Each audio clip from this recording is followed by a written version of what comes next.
ওহ আব্বা, আমার খেয়ালই নাই আব্বা।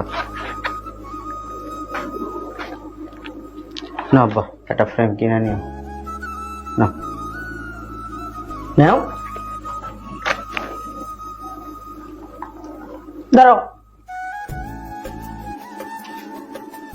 ধরেন ধরেন,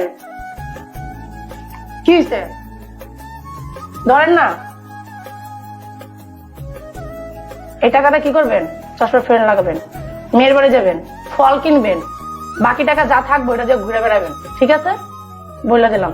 কি করো, আমার কাছে তো টাকা নাই এখন। তোমার কাছে টাকা না তো কি হয়েছে? টাকায় যে কাট আছে না, কাট আছে না, দেখো না কাট আছে না, এই কাট থেকে টাকা উঠাই নেবা। আর আমরা যে জায়গায় যেতেছি ওই জায়গায় ভূত নাই তো। এত কথা বলো কেন? এই যে 500 টাকা রাখছি না, শুধু গাড়ি ভাড়া দিয়ে যাবা, এই পর্যন্তই, ঠিক আছে? কাট আছে, কাট দিয়ে টাকা উঠে নেবা ব্যাংকে থেকে। আর এত টাকা দাব্বা কি করবো? আব্বা কি করবো? তোমাদের টাকা লাগে, আব্বুর টাকা লাগে না? এখন যদি আমি বলতাম আমাকে একটা শাড়ি কিনে দাও, টাকা জন্ম হয়ে যেত না?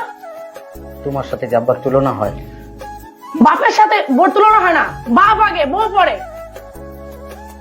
বাপের সম্মান করতে শিখো নাই? তার জন্য এতগুলো টাকা দিয়ে দিবা? এতগুলো টাকা তোমার টাকা লাগে, হ্যাঁ টাকা লাগে না? হ্যাঁ কি টাকা লাগে না? টাকা দিয়ে আপনি ঘুরবেন, খাবেন, মেয়ের বাসায় যাবেন, বন্ধুদের সাথে আড্ডা মারবেন। আর কি করেন আপনি? সারাক্ষণ দেখে এই যে মসজিদ থেকে ঘরে এই পর্যন্ত। স্যার আপনার কোনো কাজ নেই? আপনার টাকা লাগলে টাকা চাবেন না কেন? আমার কাছে চাইতে পারেন না? আমি এর কাছ থেকে টাকা নিয়ে দিব।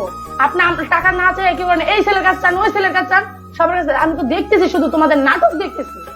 এই বাসার ভিতরে একটা নাটক চলতেছে, আমি শুধু নাটকটাই দেখতেছি। তোমরা কেউ বাবাকে সম্মান দিতে জানো না। আপনি সবসময় হাসি খুশি রাখবেন, বাসায় আসবেন, নামাজ পড়বেন, খাবেন দেবেন, ঘুমাবেন, ঘুরে বেড়াবেন, টাকা লাগলে টাকা চাইবেন, ঠিক আছে? বলে দিলাম। টাকা কি তুমি ইনকাম করো? তুমি ইনকাম করো কার জন্য? কার জন্য ইনকাম করো? শুধু কি আমার জন্য ইনকাম করো? আমার সন্তানদের জন্য ইনকাম করো? বাবার জন্য ইনকাম করো? বাবার তো যেই বাবা পৃথিবী দেখেছে তাকে টাকা না দিয়া আগে বউ চালাও নাকি?